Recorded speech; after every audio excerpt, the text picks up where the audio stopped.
Okay, good morning, Maseret Eruvin. We are on 97 Sadi Zayin, and we are discussing the Mishnah here. I'm going to keep the Mishnah open in a tab because we're going to be going through the whole Mishnah and giving basically short commentaries on each section of the Mishnah. So there's no one theme; it's just a lot of short explanations. So we're talking about a case when someone's walking in the street and in the Reshut Harabim and finds tefillin there on Shabbat, either one pair or a whole bunch, and it's not nice to leave them there. So you want to bring them into safety. So you're allowed to bring them in by wearing them. So the Mishnah says, when is that true? Only if they're old. But if they're new, then you do not need to and should not carry them inside. So we're trying to figure out, what does it mean, old and new? So one explanation we saw so far is that old means they're used as tefillin, so we know for sure that they are in fact tefillin. So they're kadosh, and we have to bring them in. New means they might have been made as amulets, and as amulets they are not kadosh, and therefore we would not bring them in. So the discussion yesterday was, would people go through all the trouble of making an amulet with all the specifications that look like a tefillin? Do we have to worry about such a case or not? And so that's what the machloket revolved around, whether you can save the new ones or not. And now we're going to see a second explanation. So v'hashta detane avu d'Shmuel bar Rav Yitzchak elu hen yeshanot kol sheyesh behen ritzuot umkusharot chadashot yesh behen ritzuot velo mekusharot dekula alma lo tarach inish. A totally different explanation. Old meaning means that they have the straps and the straps are tied onto them. And so therefore, since they're tied, you can just put them on and bring them inside. But if they're new, it means they have straps, but the straps are not tied properly. And therefore, you can't wear them without tying them. First of all, it'll fall off. And also, you have to wear it in the way that you do the mitzvah, even if you're not actually fulfilling the mitzvah. And you're not allowed to tie a permanent knot on Shabbat. And therefore, there's no way to bring them in because you can't wear them untied and you're not allowed to tie them. And so, according to this explanation, it has nothing to do with amulets, and it's nothing to do with the question of, do we worry about unusual cases? Everyone would agree that people would not bother to make amulets like tefillin, and we don't have to worry about them being amulets. We know they're tefillin, but still you're not allowed to wear them because they're not tied. All right, then, next question. Veli an binhu mi'anav. Why not make the ties with a bow or a slip knot, a temporary knot? And that way you can still make the knot. It's permitted on Shabbat to make a temporary knot, like we tie shoes, and then you wear them that way. Amar Rav Chisda, zot omeret aniba pisula batefilin. Says no, you can't, and so we can see from here that you can the ties have to be a certain way, and you can't just tie a bow for a tefillin. That's not going to make it a valid kosher tefillin if you tie a bow to it. It has to be the permanent special knot. So that's no good. Abaye Amar, that was Rav Chisda's answer. Abaye, a second answer. Rabbi Yehuda l'ta'amed, Amar aniba keshira ma'al yatahi. He says that maybe you could make a temporary knot and it would still be kosher tefillin. The problem, he says, that is that you're not allowed to make a bow on Shabbat.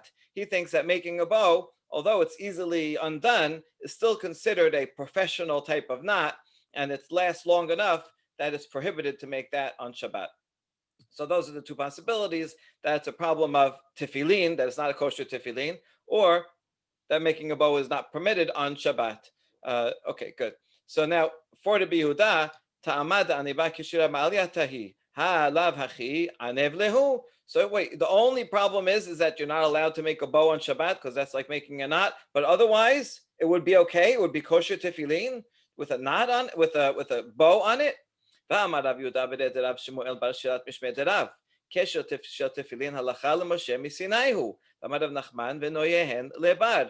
We have a tradition that the way that you make the knot of the tefillin is a tradition from Sinai. In other words, it's a very particular knot. It has to be done exactly that way. You can't just go and make a bow. Rav Nachman added that the decorative side has to be to the outside.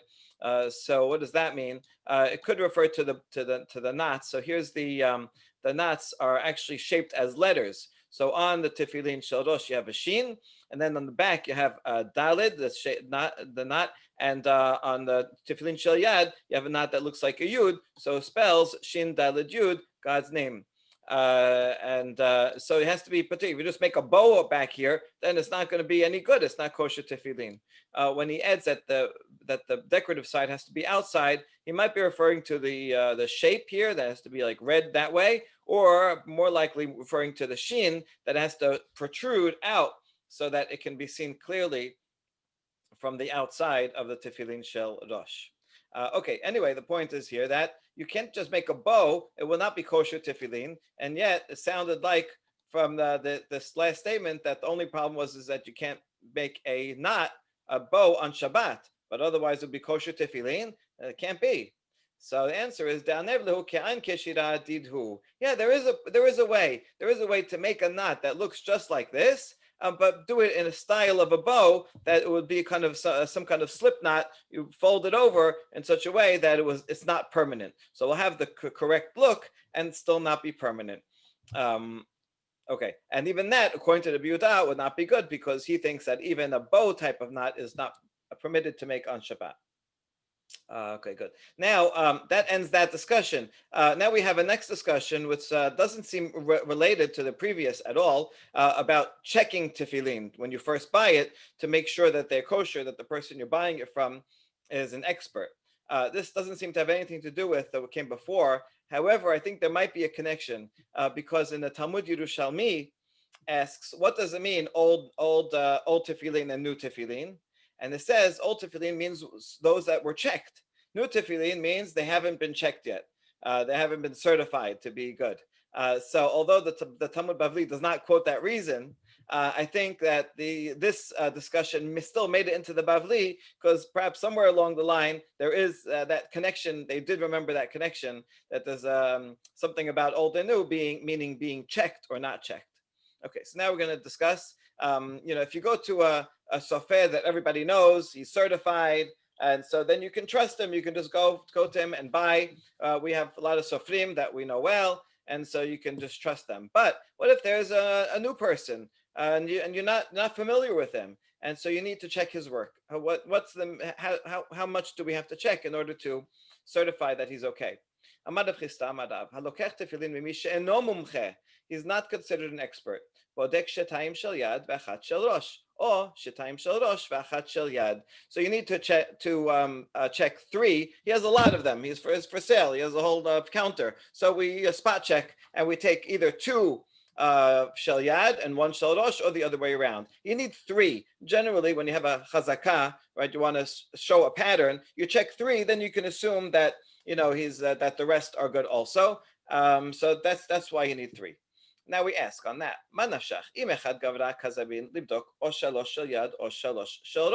So what is the case? Are we buying from one person that made all of them, one sofer?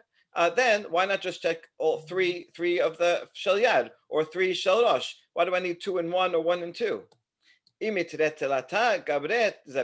if I'm buying from 2 or 3 people, like if I go to a store, I go to Eichler's, right, and they have a lot of tefillin there, they get them, they collect them from lots of different sofrim. So I don't, many people made them. Then kol chad vechad li bedika, and if I don't know where they came from, then I have to check each and every one that I buy. Because just because I check 3 and they're okay, but they're not made by the same people. So what case is it talking about? We answer le'olam echad gabra zaben u'bayna demit hameh b'shel yad u'b'shel rosh. Really, we bought them from one person, and we want to check to make sure he knows how to make a shel yad and a shel rosh, because there's many differences between them. The shel rosh has 4 different compartments. The shel yad has 1 compartment. Shel yad has this special knot. Shel rosh doesn't, and so we have to check at least 1 and 1, but we need 3 altogether. So that's why it's 1 and 2 or 2 and 1. Okay, now we're going to have a couple of traditions that seem to contradict this, and we'll have to try to resolve them. Ini So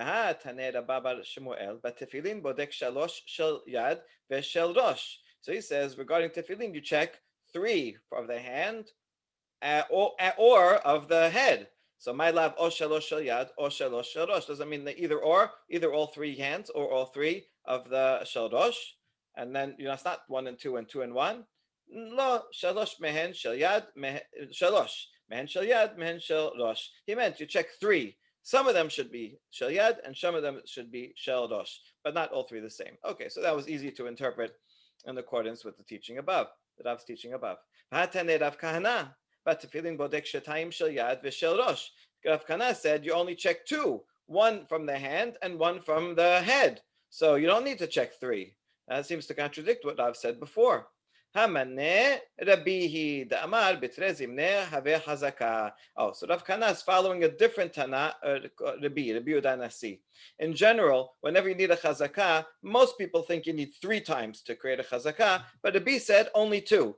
This relates to lots of areas of halacha, like you have an ox. When is something considered a warned ox, where that has to pay full amount? Is it that it gored twice, and then the third time it's already considered mu'ad, or it gores three times? That creates the chazakah. And the fourth time, then you have to pay. So there's a general machloket about that. So Rav Kahana says you check twice because he thinks chazakah is two times. It's a repetition, and you don't need three. And so that would be sufficient. That would be a leniency here, that you only have to check two tefillin. Okay. E to B, Ema Sefa. So that seems to work for the beginning of the statement of Rav Kahana, but we didn't quote the whole thing. Rav Kahana said you check two, one of the hand and one of the rosh. But he continued and said and taught, V'chen basevet hasheni, v'chen basevet hashelishi, and so too with the second bundle and the third bundle. So in other words, if you're buying many bundles of tefillin, then you have to check all three bundles. And that sounds like you need three to make a chazakah. And then you can assume that the other bundles are okay. And if it's the B, why do you need the third one? Just check two bundles, and then you have a chazakah that all the bundles are okay. So there seems to be an internal contradiction within Rav Kahana's statement, whether it's two or three that make a chazakah. We'll answer, Modeh Rabbi Bespatim Demitere Telata Gabre Zabin. No, even Rabbi would agree regarding bundles, because bundles, you come from different sofrim. Sofer doesn't make so many, so that means you're going to a store and there's lots of pairs and lots of bundles of tefillin, and so they're all by different sofrim. That's why you have to check each and every one. Well,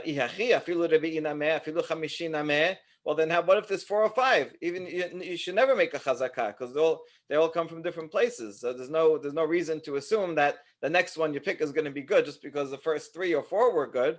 They're all different situations, different sources. You're right.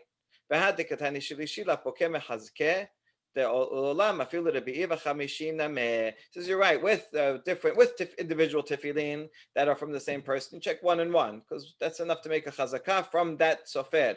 But when he went on and said v'chen b'shevet hashili, v'chen b'shevet hashilishi, he meant etc. If you're buying 4 or 5 or 6, doesn't matter how many, you have to check every bundle, because bundles come from different people. Okay, good. Now we mentioned bundles, and actually that's the next part of the Mishnah as well, that if you find a bundle that says sevatim or kerichot, what's the difference between these bundles or piles? In either case, there's too many to bring in, so you just you wait there, right? You stand next to the tefillin and protect them, so they won't be stolen or damaged. And then after dark, then you carry all of them and bring them inside. Okay, so we ask, my sevatim, my kerichot, what's the difference between these two categories? Amar Rav Yehuda Amarav, hen sevatim, hen kerichot, actually the same. Okay, sevatim zuve, kerichot tichrichan tuba. The only difference is sevatim means pairs and pairs. Actually, these terms come from agriculture. Sevatim is like how much when you grab some grain, right? How much you can grab in a hand. And kerichot is what once they're cut and you tie them up. So sevatim is what you can grab. So that means pairs and pairs. Like if you grabbed a couple of tefillin, you can hold 2 of them. So that means they're tied up in pairs, and there's many pairs. Kerichot is a pile that's all tied together as one. But the same halacha. The point is that there are many there, and you can't too many to bring in. Okay, so the halacha there, the Mishnah says, "Machshich alehen umevian." You wait there until it gets dark. Ve'amai la'aylinhu zug zug. Why you wait there till it gets dark? Why not put two of them on, bring them in, and make another trip. Keep making trips until you bring them all in. Why should you wait outside? Amar Rav Yitzchak bered Rav Yehuda ledidim mefarshali le mine de'aba kol sheilu machnisan zug zug vechalot kodem shikiat hachama machnisan zug zug veila machshich alehen umevian. Oh, I have the explanation from my father that if you can bring them in pair by pair and finish bringing all of them in before sunset, then yes, do that. But if there's so many that you're not going to be able to bring them all in before sunset, then what's the point? Why would you bother doing all that work all day and using this loophole when you're not going to bring them all in anyway? You're going to have to be out there in the dark. So you may as well just not bring any in on Shabbat and wait till it gets dark. Bring them all in at once. Okay, good. Now the next part of the Mishnah said, Ubasakana mechasan veholech. Sakana, you have a time of danger, then just cover them and go home and come back tomorrow. So basakana hatanya ubasakana molichan pachot mi amar ba'amot. The Mishnah said we cover them and leave it, but there's a baraita that teaches that you take the whole bundle and you move it, you carry it, 3.5 amot, put it down, pick it up again, carry it for amot, put it down, right? And you bring it in that way. It's because even in the Shut Rabim, you're allowed to carry less than 4 amot, so you just keep doing that. In general, we don't advise doing that, but in a case where there's a strong necessity, then it's permitted. So now, what's the difference between the Mishnah? How come the Mishnah was said just leave it there covered and didn't say like the Baraita? So Amar Rav la kashya ha besakanat goyim ha besakanat listim. They're talking about different cases. The Mishnah, which says cover them, that was talking about danger due to the Gentiles. In other words, Romans. There's a Roman persecution. Likely, it's talking about the Hadrianic persecution during the Bar Kokhba revolt, where the Romans said not allowed to wear tefillin. Anyone who's caught with tefillin will get punished. Okay, so in that case, if you're going to be carrying it even less than 4 amot, and then a soldier catches you, right, you can be in danger. So you don't have to endanger your life in order to preserve the tefillin. And so in that case, cover them and leave it. And, when it's safe one day, maybe you'll come back. Whereas where the other one's talking about danger from listim, that's a Greek word that means bandits or thieves. Thieves come out at night. And so if you would wait there till nighttime and then bring them in, that would not be a good idea because then they'll steal them. So rather, in that case, during the day you can bring it in for 4 by 4 amot, and then they'll be safe before sunset, and then you don't have to worry about the bandits. Okay, so that's the difference between those two cases.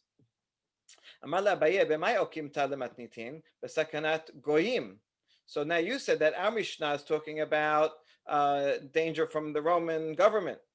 Ema sefa. Rabbi Shimon omer netano lechabero, notnan lechabero, v'chabero lechabero, kol sheken davsha mileta. If you go back to the Mishnah, the next line after obasakana, you cover them. Rabbi Shimon disagrees and says, no, you make a chain link, right? You make a conveyor belt, and each person gives it to his friend. So no one person is moving it more than for amot until it gets to the outermost courtyard, and then it's in a safe place.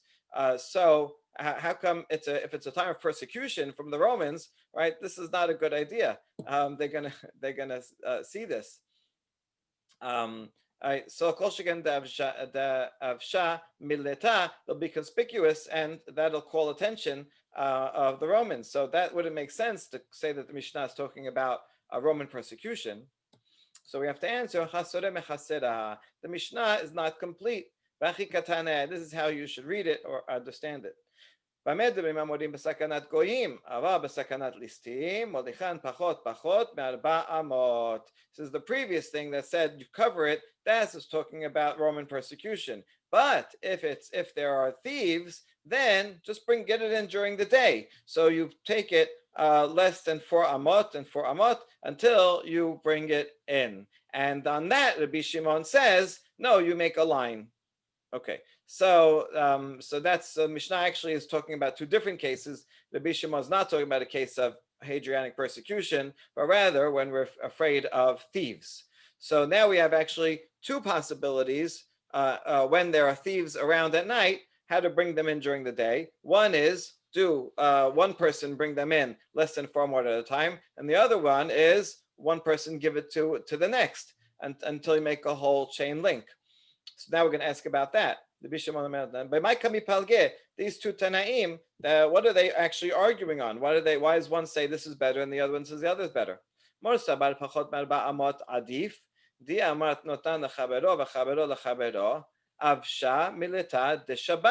So he thinks better for that one person should carry it less than 4 amot at a time, because if you bring a whole chain link, you have to bring dozens of people, and that will publicize the desecration of Shabbat. Not that you're technically desecrating Shabbat, but you are using this loophole, and now the Shabbat will be demeaned more by doing it in such a public way. Rather, let one person do it quietly and resolve the situation more easily that way.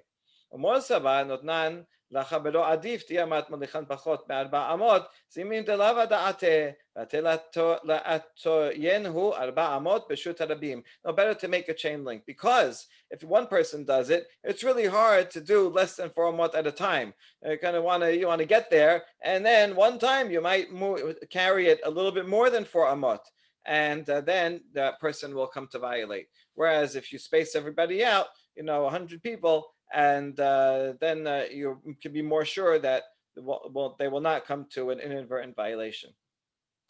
All right, good. So that resolves that section. And then Rabbi Shimon adds not only tefillin, but also if you need to bring an infant who is out in the field and you need to bring him in for safety, can't walk by himself, and therefore it can't be carried on Shabbat, so you do the same thing. You make a conveyor belt and carry the infant in. Okay, beno, my ba'ayatam. What was the infant doing there? It couldn't have walked out there because then it could walk back. Must be a case where the mother went out and all of a sudden she had to give birth out there, didn't have time to go to the hospital, and so she gave birth right in the field. Now you have infant in the field. Obviously, if it's sakanat nefashot, you bring it in. But it's talking about, it's okay now, but you don't want to make sure that the infant gets in before dark. So we use this system. Okay, why does the Mishnah, the Talmud say a simpler explanation, like, they were out on a picnic beforehand and then got dark. So perhaps because you could only use this loophole if it's something out of your hands. If you were just negligent, you should have thought about that before and made sure to be inside the walls, inside the city on Shabbat. Only in a case like this where it was something completely unpredictable that you are allowed to use this loophole. So maybe that's why it talks about this case. Okay. Umay afilu hen me'ah, right? Shimon adds, you give it, one friend gives it to the next. Afilu me'ah, even 100 people. Even 100 people. So why is adding that here? It said that about the baby. It didn't say that about the tefillin, even 100 people. Well, maybe it could apply to both. But the answer here is, this is even though it's difficult to do it by hand. Right? It's not easy to pass the baby. Baby is going to keep getting bumped around and passed from each one to the next. Still, it's preferable to do it that way rather than one person carry the baby and keep stopping, because there's less of a chance this way that person will violate Shabbat. Okay, now the last part of the Mishnah is Rabbi Yehuda.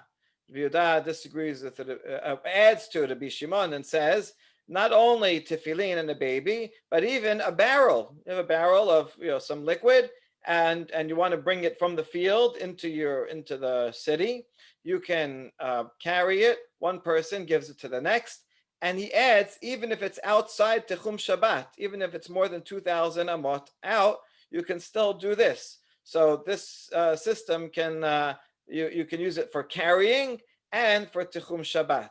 So the rabbi said to him, Lo tahalech zo, this, meaning the barrel, should not go more than the owner, right? Because wherever the owner can walk, so too it can walk. So whoever owns it can't go more than 2,000 amot. So there's no way you can bring the barrel, even if you're giving it from one person to the next. It's no good. Okay, this seems to be a serious question, right? How did Rabbi Yehuda possibly allow it?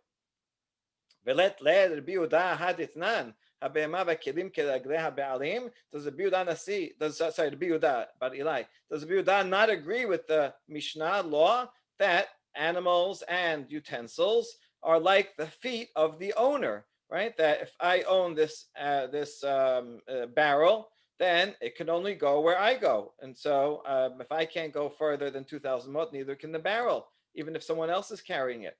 That's a serious question. Okay, we're going to see 4 different answers. The first is the same as what's found in the Talmud Yerushalmi. It's a good answer. Amadesh Lakish Mishum Levi Saba, Hacha b'mayaskinan, b'me'aran mehabit lehabit.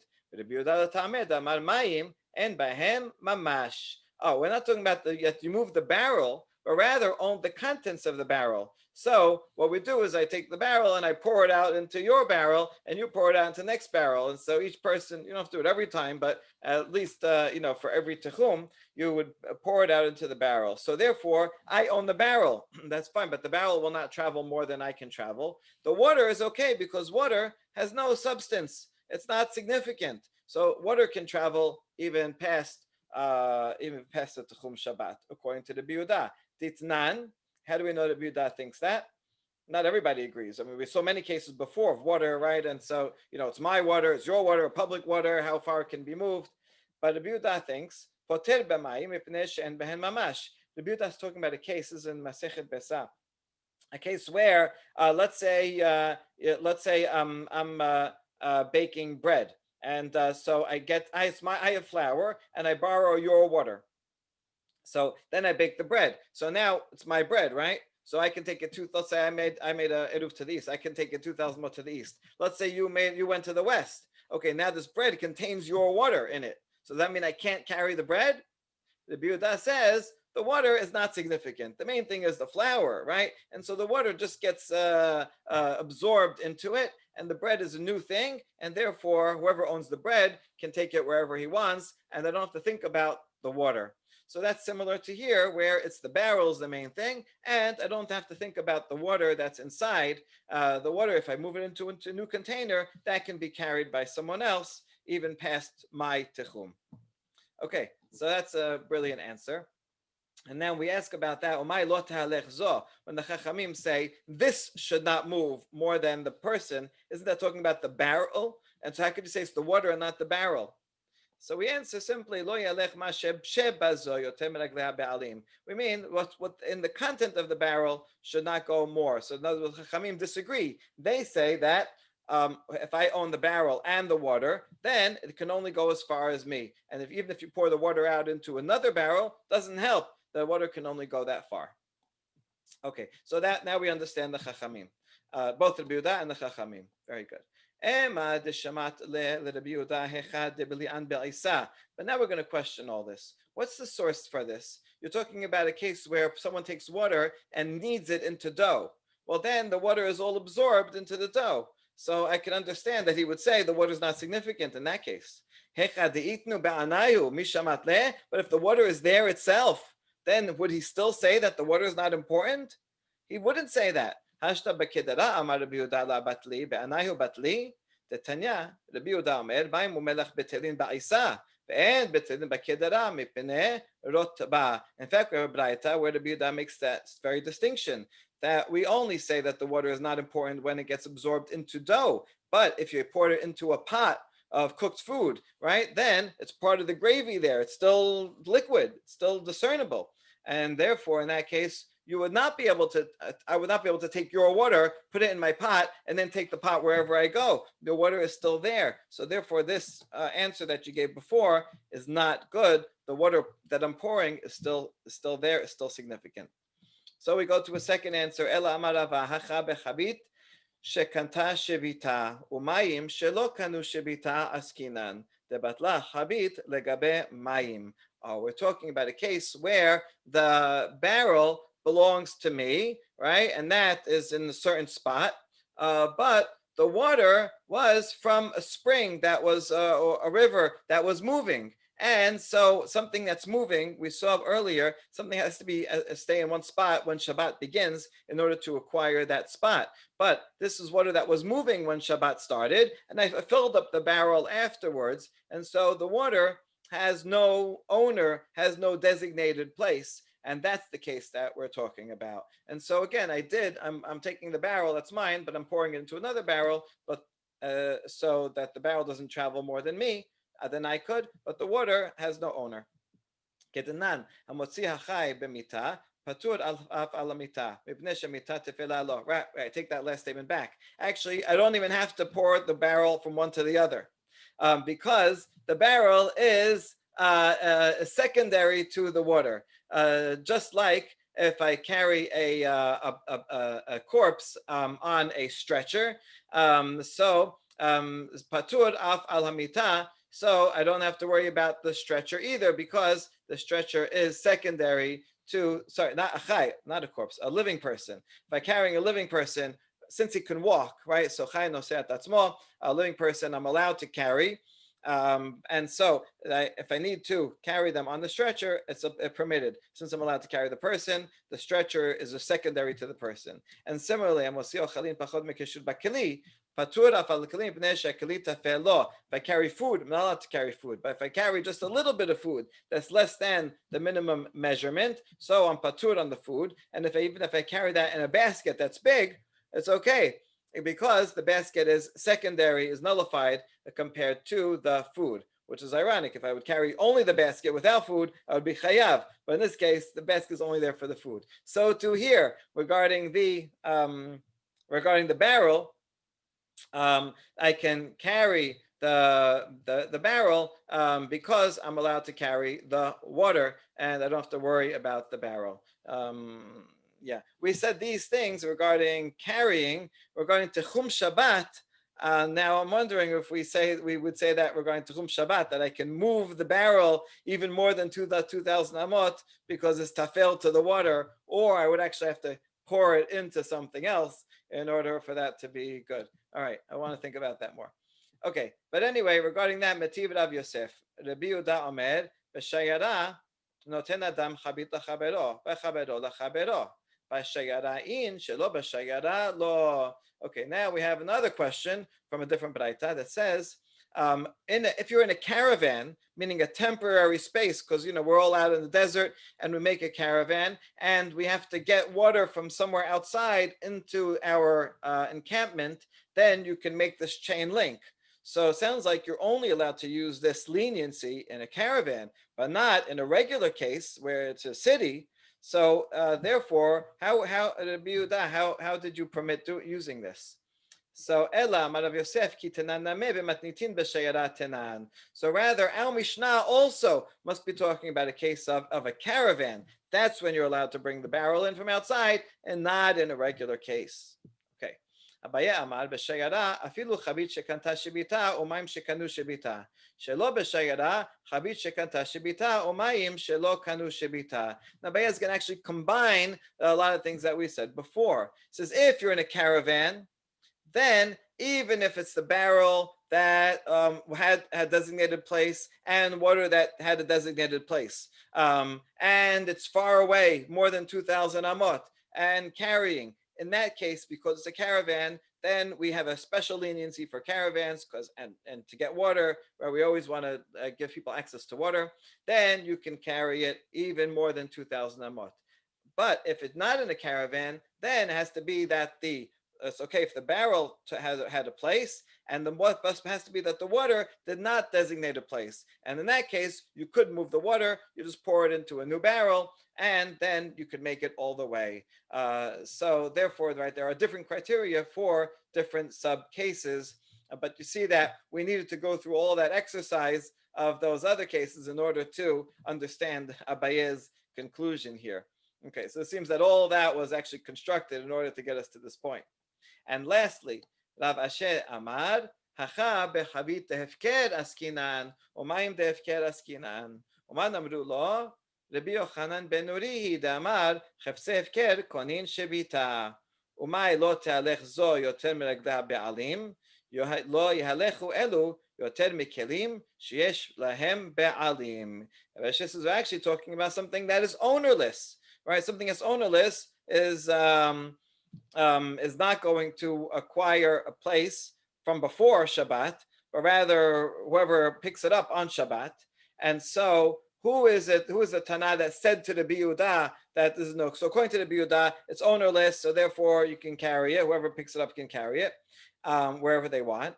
And the rabbis that answered him, that would be the Yochanan ben Nuri, because he said that even though it's ownerless, wherever it is, it acquires its own techum. And so therefore, it acquires its own techum, so no one is allowed to carry it more than 2,000 amot from where it started.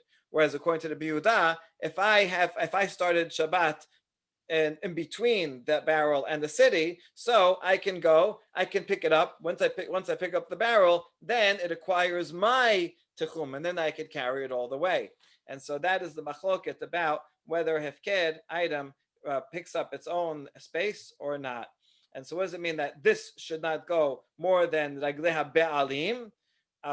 What do you mean ragleha be'alim? Because be'alim sounds that it is owned, and you said it's hefked. So we have to interpret that phrase to mean these should not go more than a utensil that would have be'alim. Because Yochanan says it's as if the hefker is its own owner, and so therefore that Rabbi Yochanan ben Nuri, who is the answers here, would be more limiting, but Rabbi Yehuda would extend the possibility of moving it to whoever finds it.